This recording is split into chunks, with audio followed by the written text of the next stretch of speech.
Okay. Namaste, Assalamu alaikum, Prabhu Sahai, sab bhai behno. With us we have Shazia Khan or Dr. Visham Pimal, and with this awesome and interesting meeting we have.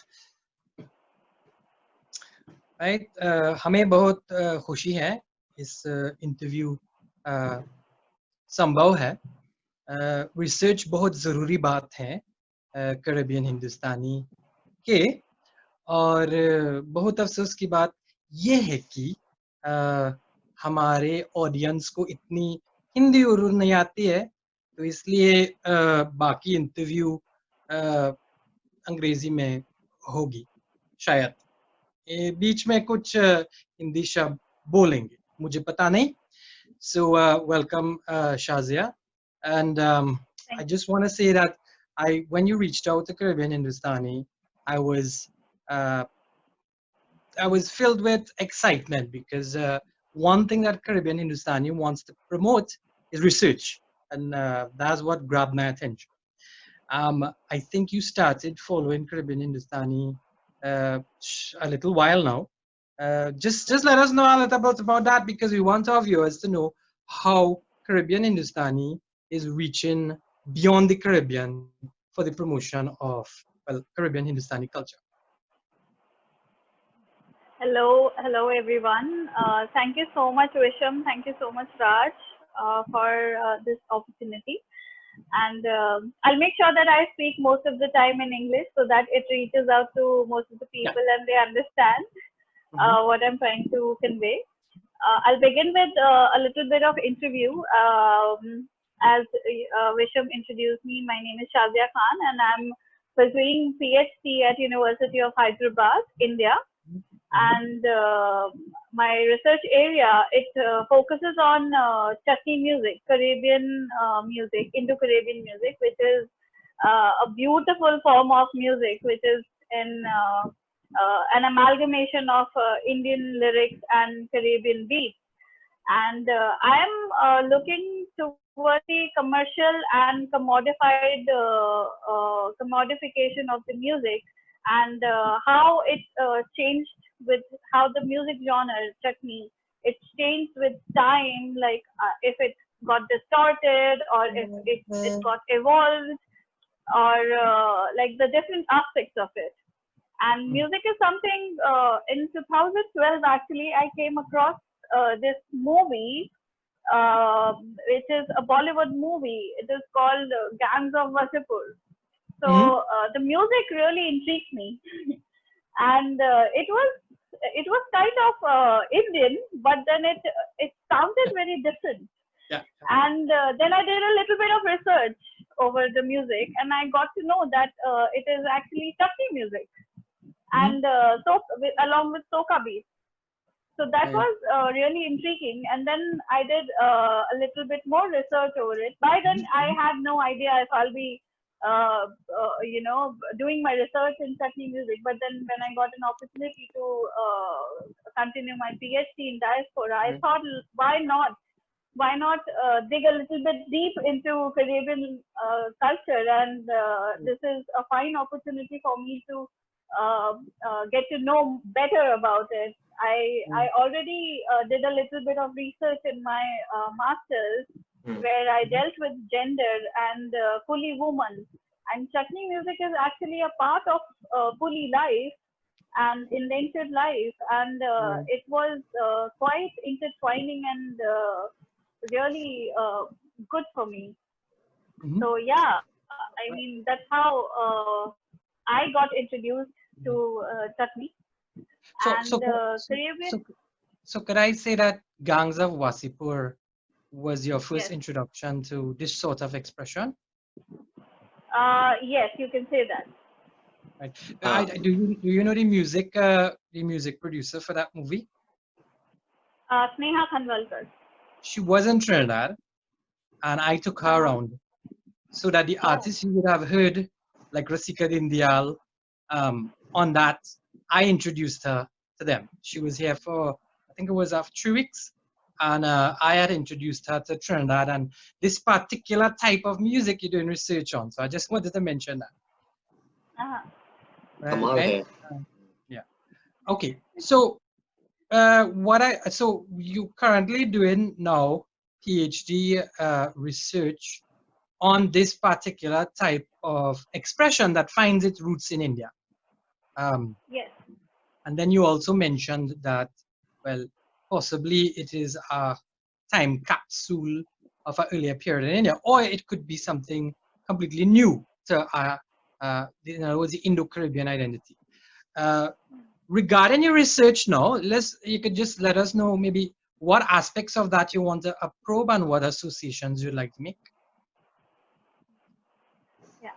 So my research, I've designed it in following ways. Like I have studied the evolution of Chutney music, like how it took birth in Caribbean, and it all started with the ship journeys. During the ship journeys, how indentured coolie people used to sing along, and so initially the music that took birth in Caribbean in the form of chutney, it was basically used for entertainment purposes.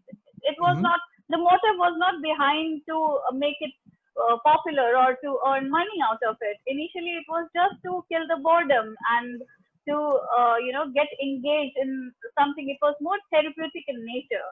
Mm-hmm. And then with time and with assimilation, music became a part of Caribbean life, and Caribbean countries are actually the living example of coexistence of many culture, and it's actually in reality it's giving serious goals to the rest of the world for cohesiveness and how different cultures are living together and how different languages are Such a, actually giving ways to brew up, different cultures. It is actually allowing people to define their own identities, and instead, the feeling of otherness has been overthrown. The sense of otherness is not there anymore, and the whole culture is melting down, and the polarities of people, uh, as in like they're becoming into this big diasporic community, and the discriminations are not there anymore in the terms of culture and festivity. So Caribbean life is as colorful as their music is, and this unification of different races, culture, tradition, it redefines Caribbean life and society. And music is one of the very important connecting links that brought everyone together, irrespective of culture, caste, race, religion, and so on. mm-hmm. So initially, I have studied the history of chutney music, and then how it became a part of these Indian migrants' life. And with time, there will be a huge jump from 19th century to 20th century, and then I have discussed the birth of chutney as a genre and how people of Caribbean they reacted towards it, how the music of temple and weddings became the music of social gatherings, and how it became a mode of communication among people. Uh, as in, they used to perform. I've also read that chutney music was used initially in social gatherings where people used to communicate with each other, and Mm-hmm. nukkad natak and all these were performed just as a part of social gathering. It was still purely entertainment. But then, when the first record by Ramdev Cheto came out, it became a huge hit, and then Mm-hmm. global music industry started responding towards uh, chutney music. And so, from that perspective, I'm trying to look how the audience, how the local audience, and the Indian migrants, along with the other races that were present in Caribbean, how they responded to the change. And role of gender is also very important that I have discussed in my research. As in, initially uh, basically the attack of modernization on music and how sexuality has been used by music makers. I've seen a complete difference and transformation of music and the role of sexuality, like role of women especially played in these songs.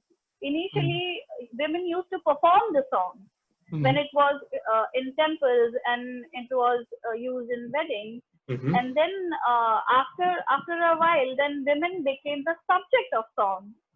They started performing it on the stage, and then they became the center of attractions of the song. Then the songs were made for them. They were made after them, and slowly, like I have also noticed that 21st century songs, Chutney and Chutney soca songs, like most of the songs of Caribbean, they're more of Chutney soca rather than just pure Chutney. They also show a slight element of homoeroticism, not just eroticism. And people are more open and they are more progressive with time, and that also shows in their music choices and the kind of music they are making. So these are the few elements of modernization and commercial market that I'm trying to look into, and how the whole music of Caribbean and especially Chutney, how it evolved and it accepted other genres and elements from other genres, and the responses of audience towards it. That is my main agenda. Right. I just want to make the point that Raj, this conversation sounds very familiar, right? I actually very much from reminiscent of the other day, but also I'm really encouraged by your research, Shazia. It's really encouraging, I think, from our point of view, that people from India are looking towards us, and and also giving us some sort of recognition, which is very nice. But go on, Vishnu. Right. What I wanted to now you mentioned Gangs of Wasipur. Prior to that, did you have general awareness of the existence of people of Indian origin in the Caribbean? And then the other question is, you mentioned uniqueness, because you said yes, it sounded Indian, but it also had a uniqueness there. You could elaborate on that a little bit? Yes. Yes, I knew about Indian existence in the Caribbean and also in the other parts of the world. I have studied about the history of migration, and migration is a part of it, is a phenomena that has been existing in the whole since the civilization existed. And I have read a lot about Caribbean migration, and especially because I'm a student of history as well. I've studied history thoroughly, so I've studied Caribbean migration as well. Achha. And the part that you asked, what was the second question? The uniqueness of music, yes. So the unique thing is about, so I've stayed in India and I'm more into Bollywood rather than listening to English songs, or so I'm like very Indian at heart.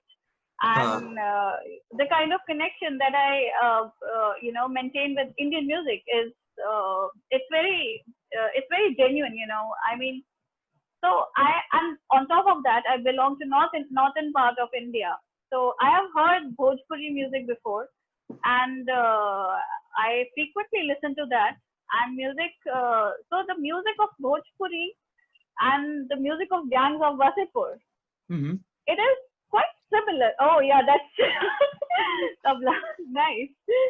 So the music of Bhojpuri industry is was sounding quite similar to what I heard in Gangs of Wasipur, but it was very different in terms of instruments. I think first of all, and beats were very different. They were very rapid and fast. And the lyrics, of course, I mean, the lyrics were so different. I mean, for example, the song I Am a Hunter and Oh Womania, they are very different, although they are all like Oh Womania is something like a folk song, when you go to a wedding and then you sit among the women and they sing, their own composed songs. And so, did you know, Visham, that so I recently attended a wedding, and it was a Bihari wedding, and Huh. their women were actually composing their own songs. Right. As in, Yes, like, yes. the old songs, they just modified it, Yeah. and they filled in some, new elements to it, and Mm-hmm. some brand names, or and some new actor's name, and then they just composed a whole new song. It was like remixing. So Mm-hmm.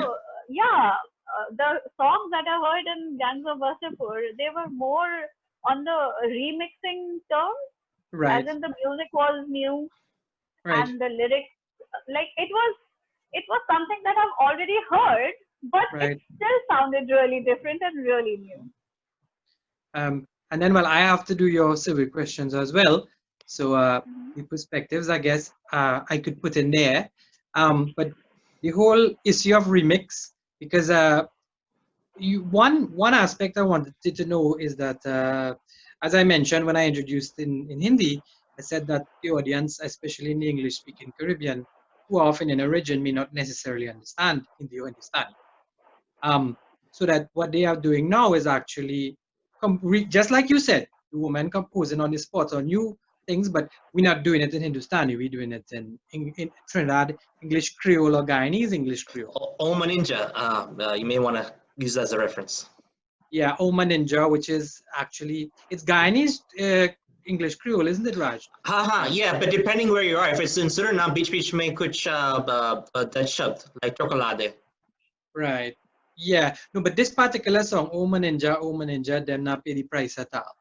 Yeah, When I yeah. had to listen, I couldn't, and Shazia, that's interesting too, because between Guyana and Trinidad, sometimes we can't even understand each other, because I had to actually ask a Guyanese to translate that, because I couldn't understand some of the references.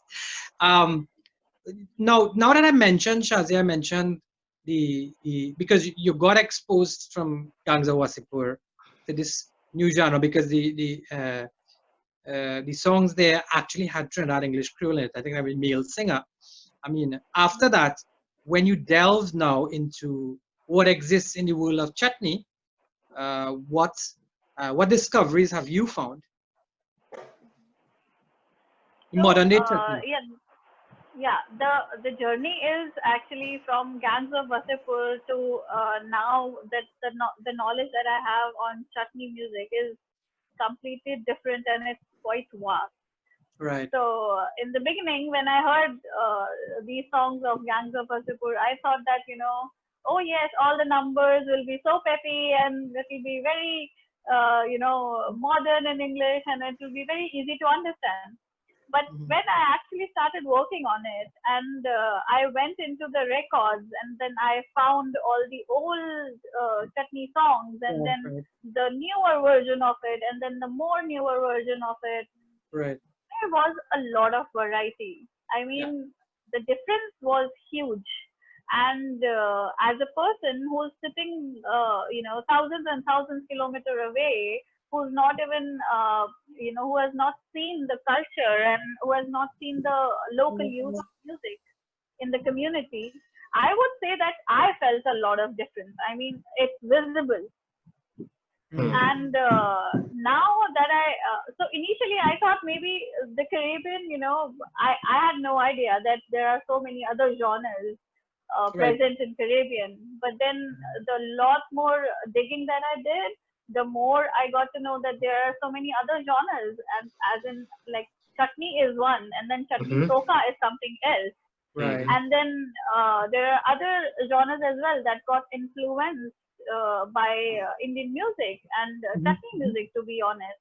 Yes. And Mhm. reggae, at a very, a good length, got influenced by Indian music, and Mm-hmm. which also influenced many artists to come and visit India Right. and stay here and learn Indian music. And then Mhm. I think the whole purpose of chutney, as the name itself, it suggests, right? Chutney is, and it's a mixture of so many things, but then it turns out to be A something spicy else. mixer. Yes. So when you make a chutney, whatever things you put in it, it will never come out as same. It will always come out as something different, which you have never. True. Yeah. And the Yeah. more elements you add to it, the more different taste it will get. Every time you add something new to it, the taste will change. But then it Right. will still stay whatever it was. It will stay. It will give you a hint. It will, you'll have this taste lingering on your tongue that yes, it is Indian. It is old, and it does point me towards the Indian origin and Indian culture. So Right. yeah, if even if I listen to the current chutney songs, the current chutney soca, I would for sure be able to identify that yeah, it has some Indian roots, but yeah, the picture is completely different. I mean, I don't know whether I should call the current picture as more distorted, but yeah, it's more modernized, and it has been designed more for the acceptance of the current audience. Yes. You can say like to please the mass. Right.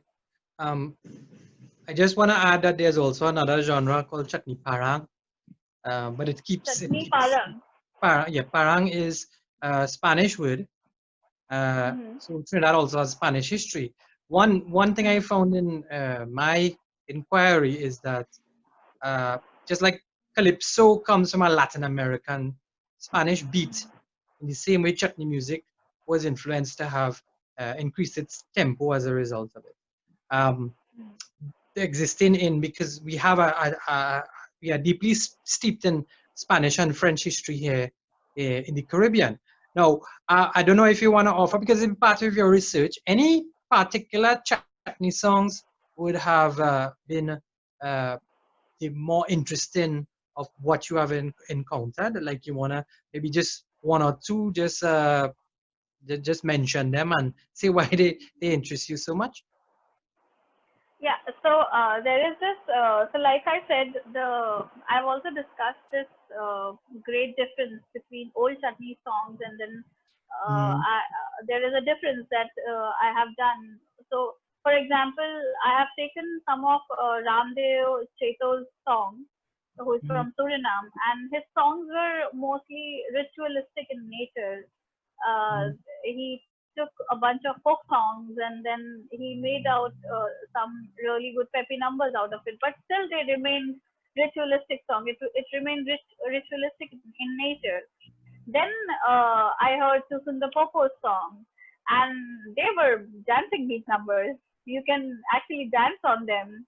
And Right. then it dealt more with the common life problems, like, for example, I got up from my bed, I went out, and then, I saw this pretty girl, and then they made a music, the song out of it.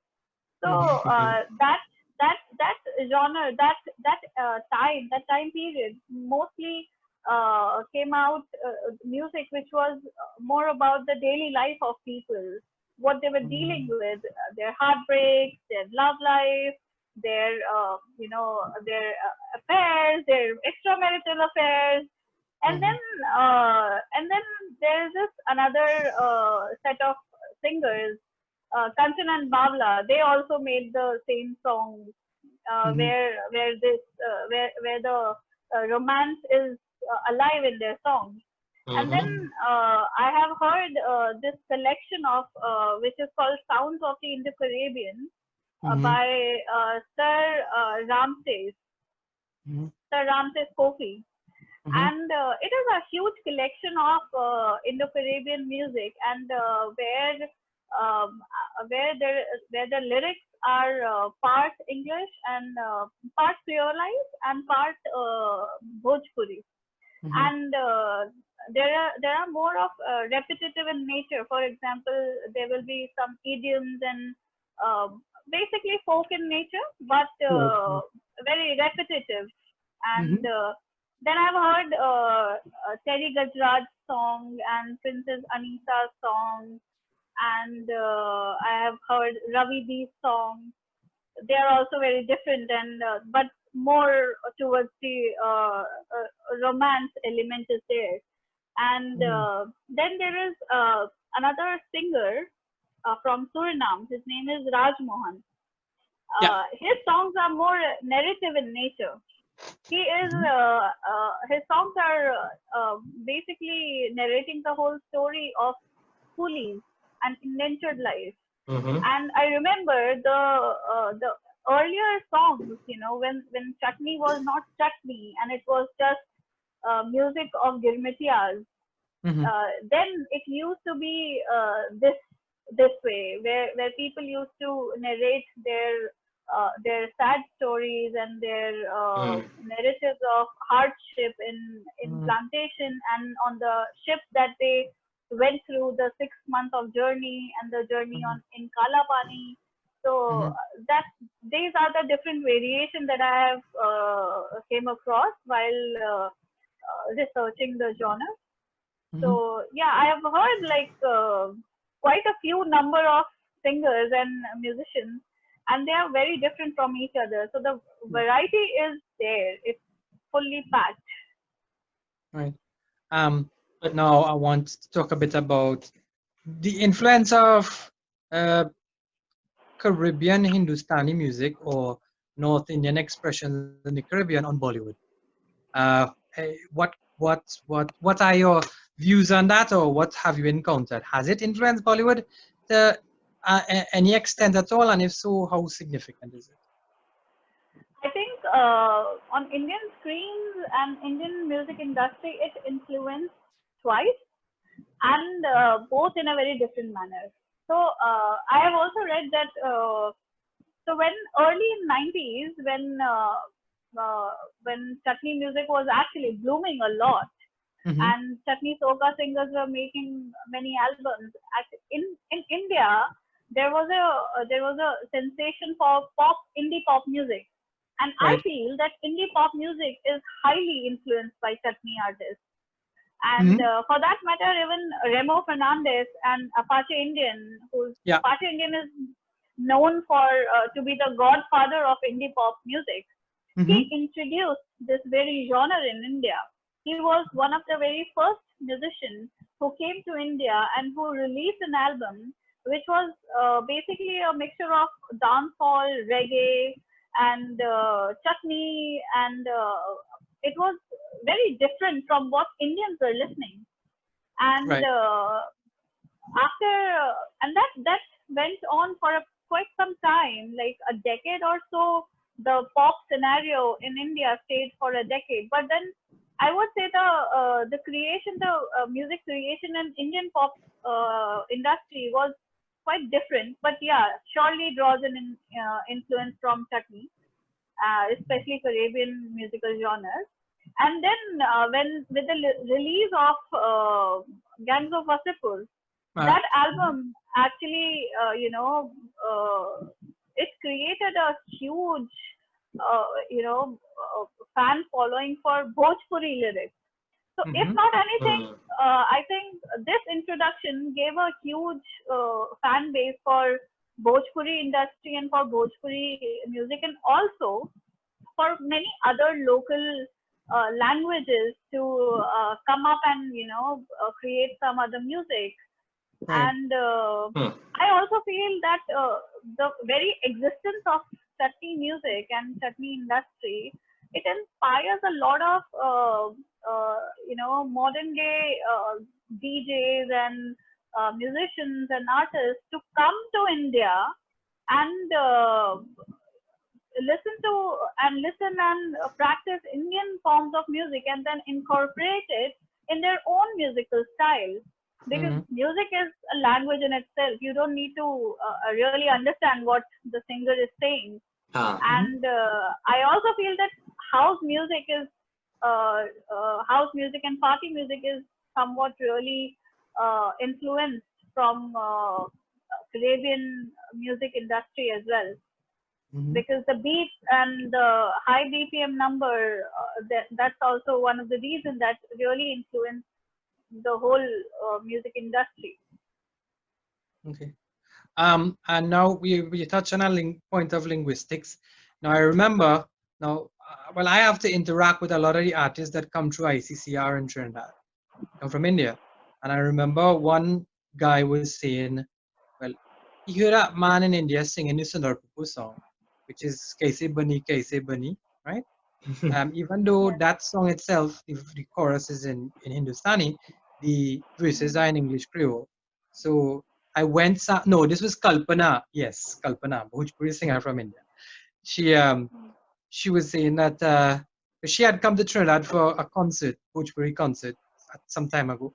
And she was saying that the line goes, I went Sandy Grandi to meet Lal Bihari. I take out me kudhari and shave out hidari. So that has Hindustani words in it, but it's mostly Trinidad English Creole. To the Indian person who speaks Hindi Hindustani, there's difficulty in understanding because of that. And to the local person here, now, because that form of English Creole is not as, it's very difficult for a person in modern time to understand, whereas my grandmother would understand it completely. And then use of place names. I went Sandy Grande. Sandy Grande is a place in Trinidad. So the person who doesn't know the geography of Trinidad will be at a loss as to what it means.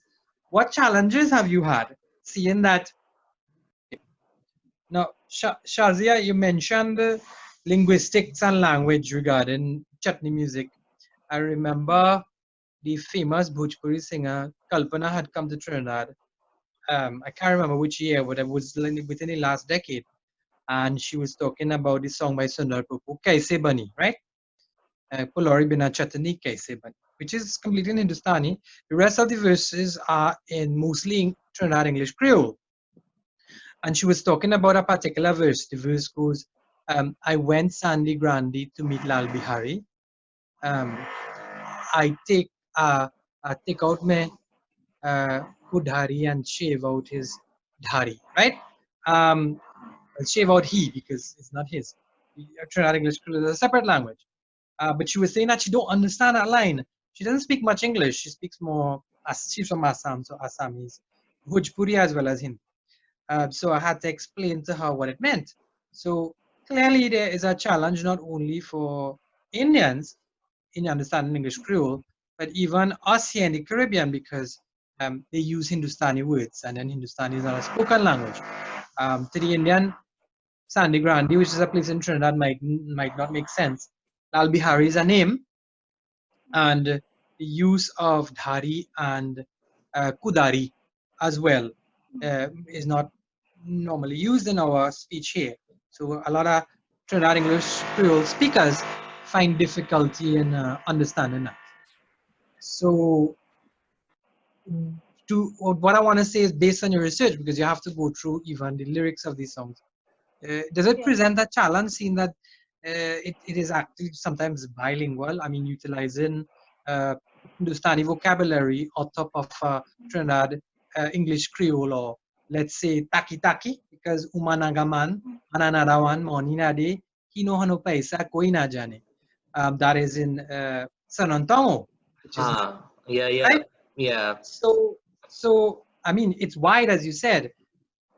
Have you encountered any challenges now in trying to acquire these lyrics and then try to transcribe and give a meaning, whether it be in standard English or so that the dissertation you're doing, then it can have a common language of understanding?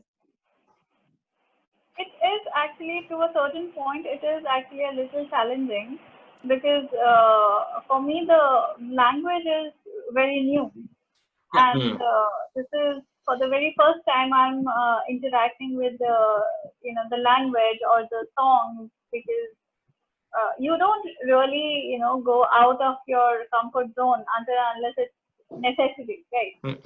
So yeah, the challenges that I faced was there are few songs that actually even if the lyrics were in Bhojpuri, it was it was difficult for me to understand because either the accent will be different, or maybe the use of the local language will be a little slightly different, because I also feel that the kind of Bhojpuri that is spoken in India, especially in the region of Bihar and UP, it's very different from the kind of Bhojpuri which people in Suriname speak, or in the whole Caribbean in general they speak. Yes. Because I think the this is one of the challenges actually that I faced, and uh, internet actually helps me a lot. I mean, all the lyrics are available, but not like there are few songs that even for them the lyrics are not available, and I Yeah. have to search a little hard for it. So yeah, it's actually quite challenging uh, to understand each and everything that the musician is trying to convey through the song.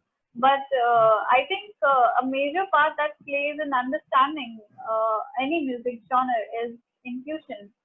uh, you somehow, when you listen to a music, you enjoy it more because of the music. And the lyrics are very important, but you try to, figure out what the person is trying to say. If I can't understand the Creole, but maybe Mhm. I'll understand the Bhojpuri part of it, and Right. then I'll try to make sense that okay, Mm-hmm. this is how the connection is, like this is what the musician is trying to say in the music. So yeah, as in I may be able to understand the whole intention of the song, but to Mhm. understand each and every lyric is a little challenging. It has been a little challenging for me. Right. Well, at this point, I want to say that Raj and I and Caribbean Hindustani, we actually in the process of translation of songs, old chutney music as well as even the new ones, because you mentioned Oh Maninja, Oh Maninja. Maninja Mm-hmm. is Caribbean Hindustani for manager, Manager, right? yeah. Or Manager. the overseer of the estate, right? Um, I'll give another example. A scorpions thing me, I feel in a go dead. Darling, if you love me, come lie down in my bed. That's English Creole completely. So we Caribbean Hindustani will offer services regarding that aspect. I mean, if you encounter a song that you want to include as part of your research and you're having difficulty because well, I speak English Creole, Trinidad English Creole. Raj also has roots in the Caribbean, and we are in the process of currently translating the Bhojpuri of our expressions here, not only chutney but local classical as well. Um, so we would like to offer that as well as assistance because we see your work, as Raj said in the beginning, as something very crucial and important. Gee. There lacks research in these sorts of expressions and elements of Caribbean Hindustani culture. Now, I want to give you the opportunity because the whole purpose of this was also to introduce you to our audience and the work you're doing. Mm-hmm. And when they see it, they will probably want to take part in the survey. So now the floor is open for you, Shazia, to just mention about your research and also mention to the viewers where they can at least get access to the survey to take part. Also, when we post this video, we're going to put the link there as well. So the floor is open, Shazia. You go ahead. Yes, so as I've already discussed a whole lot about my research, and I would just like to say that music is so fluid that it changes with time, and in the realm of diaspora, it goes through several layers of changes. There are so many elements that music picks and leaves behind in order to evolve and survive. And as I said earlier, changes in the nature of music. Sometimes it takes place because of the change in trends, place, time, or environment. And music of indenture took birth in Caribbean to give a common thread to Indian migrants in order to build a connection with homeland. But with the process of assimilation and accommodation of people in the Caribbean, the motive of music for indentured migrants changed with time. Mm. And now it is more about creating and forming new identities rather than establishing the old ones. And I think music is basically a surviving technique for people now. And my research will be focusing on the evolution, on the current evolution of music, and how the Caribbean audience and also the audience worldwide, because everything is now the one good gift that commercialization and commodification gives to any industry is that it makes you available to online, and you can access it sitting in any corner of the world. You can access music of any part of the country. Ah. And so I would like to see this, how the world is accepting Caribbean music, and how commercialization and commodification has proven to be truthful to Caribbean music.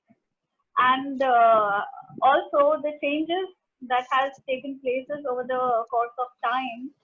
And my study is it actually stretches over time, and it discusses how music has been affected by factors and elements of new diasporic world, and as a commodified form that has been generated in the name of growth and development of people, how it is overthrowing the sense of otherness, and how it is actually bringing people together and becoming into and helping them into becoming this big diasporic community. So for this, I have designed a survey questionnaire, which is available on jotforms.com, and I have shared a link with of that portal with you, where I'll be asking all the questions that are relevant with my research. For example, the year of migration, and then how an individual reacts to Chutney music, and how much importance it holds in the lives of people in Caribbean. And basically, I want to assess the consumption of Chutney music by the modern audience, and how the modern audience is actually relating to it. Yeah, so this is more or less. Right. For our viewers, I'd like to say that, well, in this video, on the caption, the link to the survey will be there. So we would like to encourage all our members of Caribbean Hindustani to take part in the survey, because this is very important research. I mean, we listen to Chutney music, we love it. It actually is one very popular or sought after pieces of information, because because of its uniqueness, but it also delves more into a pre-colonial time in India that has been transplanted in a time capsule here and has evolved along a separate stream from modern day India. So it will be Caribbean Hindustani's one of our mandates is to promote such research. So we'd like to encourage our viewers just to look at the caption. You'll see the link, and you could take part in the survey, right? Shazia, any closing comments with regard? Well, I mean, the interview's coming to end. Any closing comments?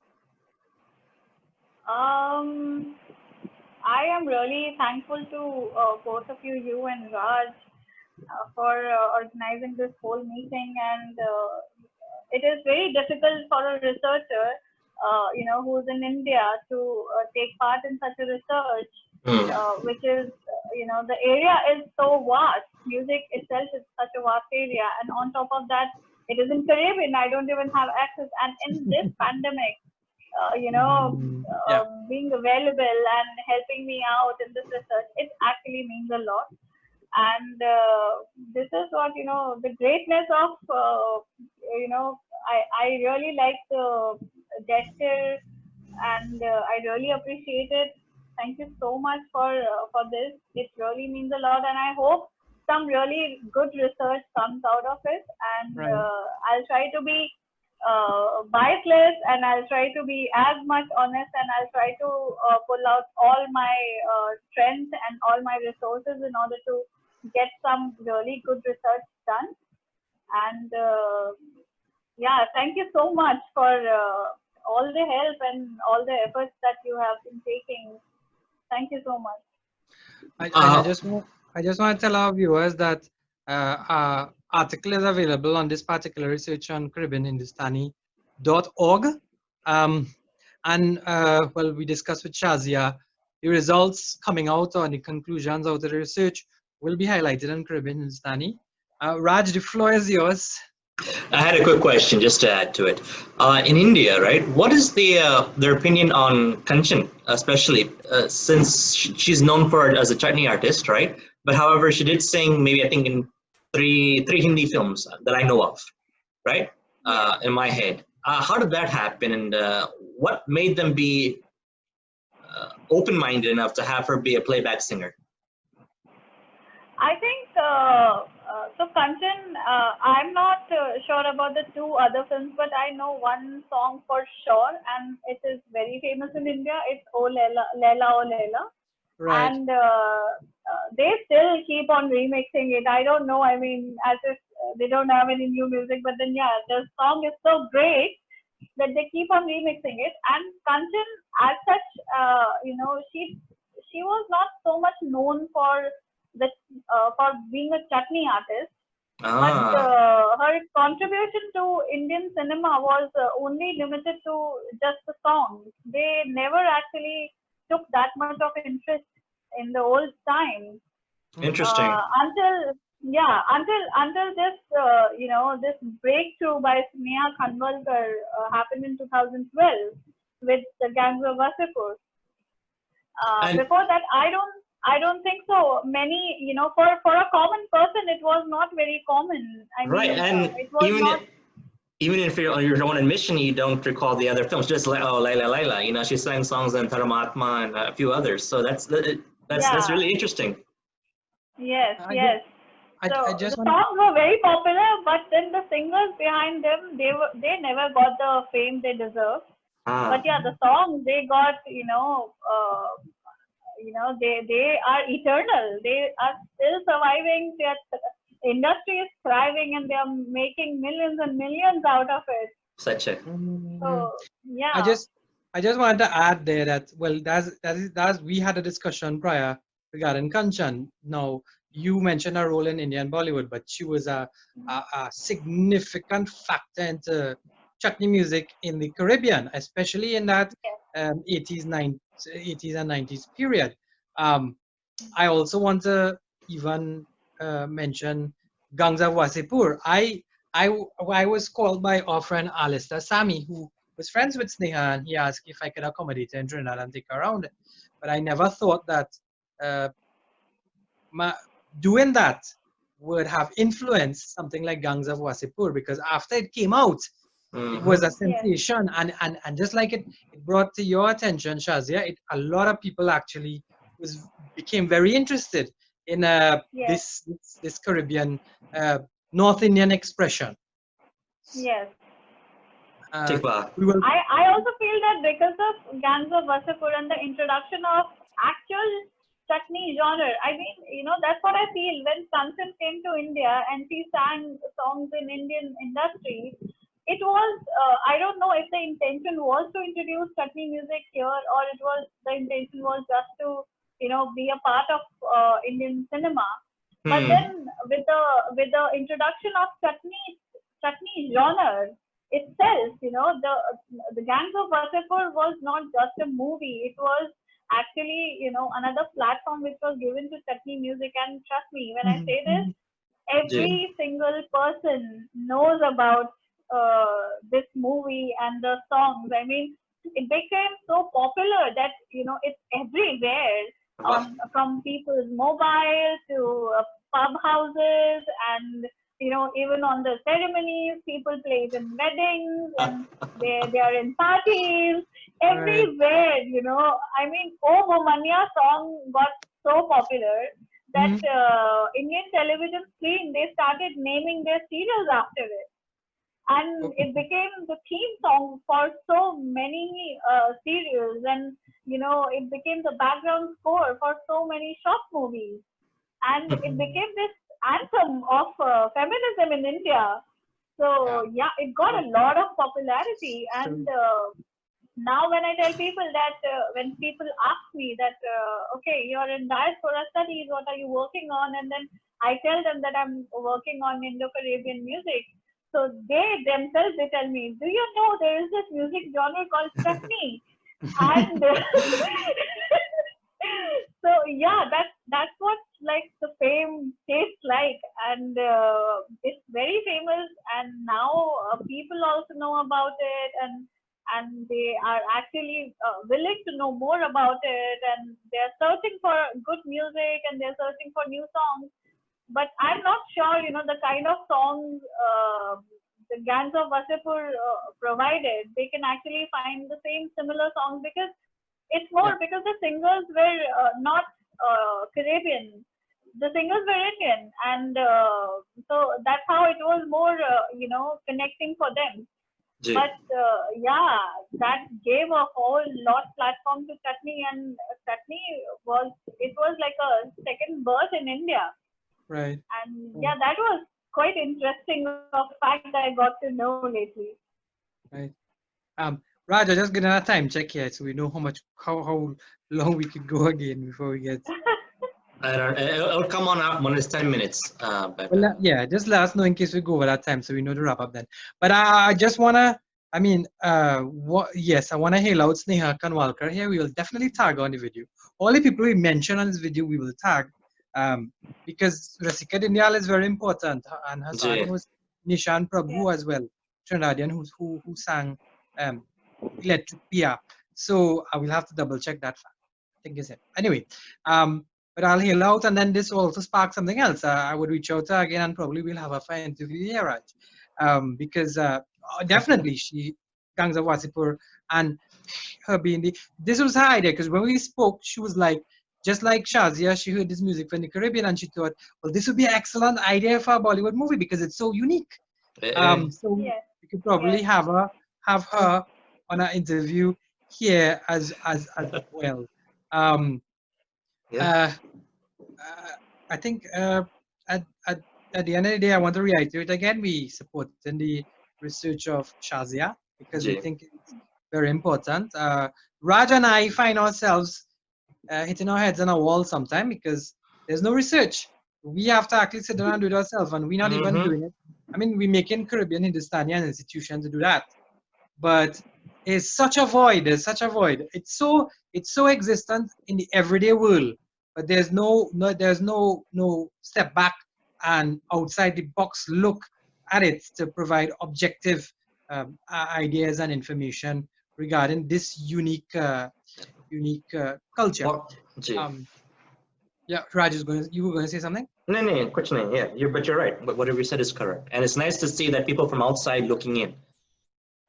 And then the thing I want to mention is people not even aware that we live Chutney every day in the Caribbean. People have their limers party or going out, music at house parties or general parties, but we don't even realize that it is such a highly researched topic or expression that is so intriguing to people outside here. That's why we wanted to do this interview and bring it to the fore. Not only to highlight Shaza's research, but highlight to our audience that yes, what we have is so precious, so of worth, beyond what we might think. I think the interview, we could wrap it up here now. Yes. Thanks Shazia, बहुत शुक्रिया. Yeah, इस मौका के लिए. And I think that I think your research would go a long way Caribbean Hindustani की संस्कृति बढ़ाने के लिए. I really think so. जी, हमने बहुत खुशी है. हाँ, बहुत खुशी बा हमने. मेरे ख्याल से ऐसा होगा. जरूर होगा. So thanks Shazia, we'll keep in touch. We'll end the interview at this point. Raj, I think after this we could stop the recording and we'll just talk to Shazia regarding. अच्छा, alright. बहुत धन्यवाद लोग इन भाई बहन लोग इन हमने के नमस्ते, अस्सलाम वालेकुम और प्रभु सहाय.